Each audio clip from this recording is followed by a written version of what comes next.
पिंडदान करने के लिए जाते हैं, तो क्या उससे वाकई में मुक्ति मिलती है, मोक्ष? बैठिए बैठिए, गौरव है क्या? अच्छा बैठिए।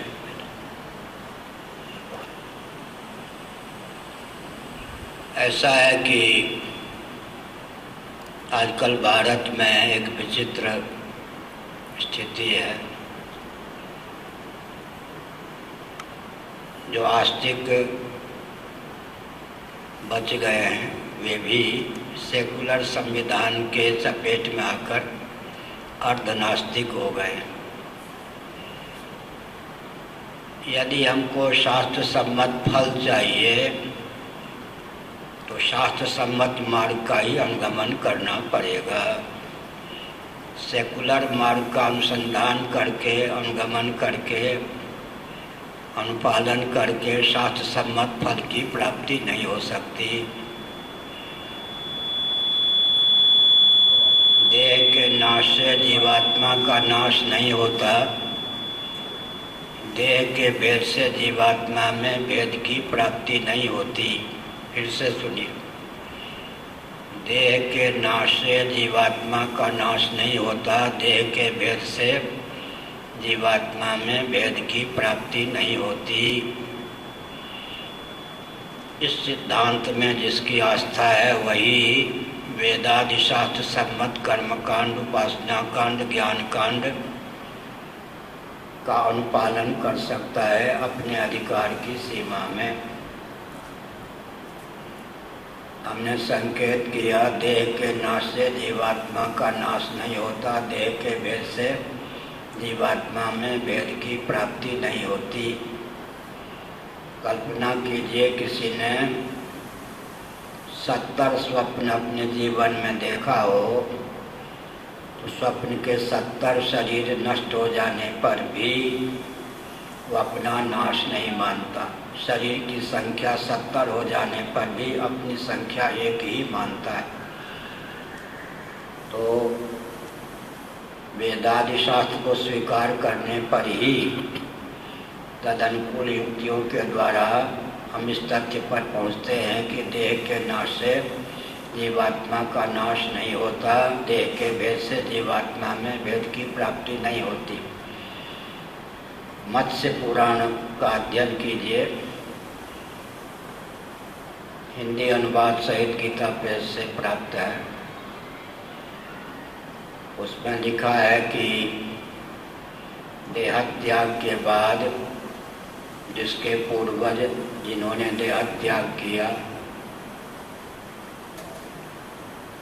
वे जिस शरीर को प्राप्त होते हैं प्रारब्ध के अनुसार, उनके निमित्त पिंड उदक क्रिया का संपादन करने पर उनका आहार बनकर, पेय बनकर वो सामग्री उन्हें प्राप्त होती है। जैसे भारतीय मुद्रा अमेरिका में आपके कोई सगे संबंधी हैं, उनके पास डॉलर के रूप में कन्वर्ट होकर प्राप्त होती है, ऐसे ही यहाँ हम इंद्राय स्वाहा इदम इंद्राय नमः, इंद्र आदि के निमित्त जो सामग्री अग्नि में निवेदित करते हैं,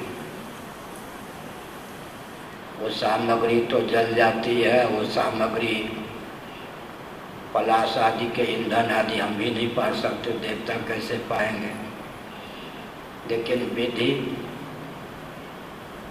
के बल पर, मंत्र के बल पर, अधिकारी के बल पर वह सामग्री देवता का आहार बनकर उन्हें प्राप्त होती है। यह मर्यादा है। तो सचमुच में यहाँ जो पितरों के निमित्त पिंडोदक हम अर्पित करते हैं, वो पितरों को उनके अनुकूल अन्न जल होकर प्राप्त होती है। कदाचित कोई पितर, अरबों में कोई एक ऐसे होते हैं तो कैवल्य मोक्ष प्राप्त कर चुके हों, तो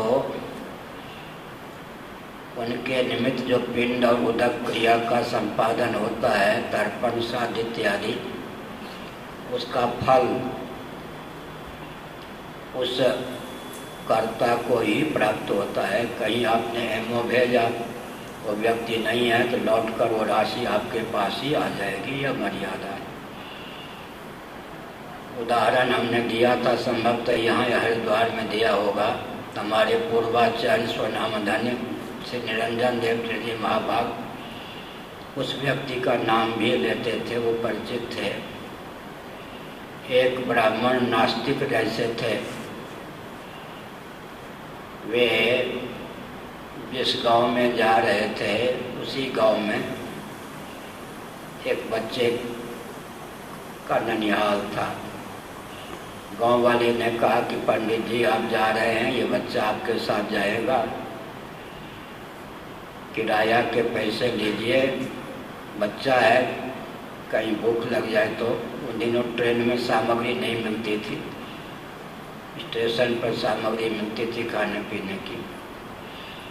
कहीं बीच में स्टेशन पर उतरे हैं, जो बच्चा मांगे चाट पकौड़ी खरीद के दे दीजिएगा। का अच्छी बात है।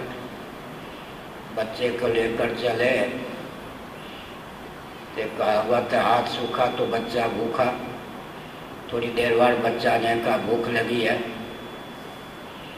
उस ब्राह्मण देवता ने बड़े लाड प्यार से उसको पुचकारा और कहा 20-25 मिनट में स्टेशन पे गाड़ी रुकेगी, 10 मिनटों के लिए। वहाँ हम स्टेशन पे उतरेंगे, जो तुम वस्तु चाहोगे खरीद के खाने पीने के लिए दे देंगे। बड़े लाड प्यार से उसको पुचकारा। बच्चे को देह रोग से नींद आ गई। राजस्थान की घटना है यह। उसके बाद 15-20 मिनटों में ट्रेन वहाँ पहुँच गई। बच्चे को जगाया, उठो, क्या क्या चाहिए प्लेटफॉर्म पर खरीद कर देंगे।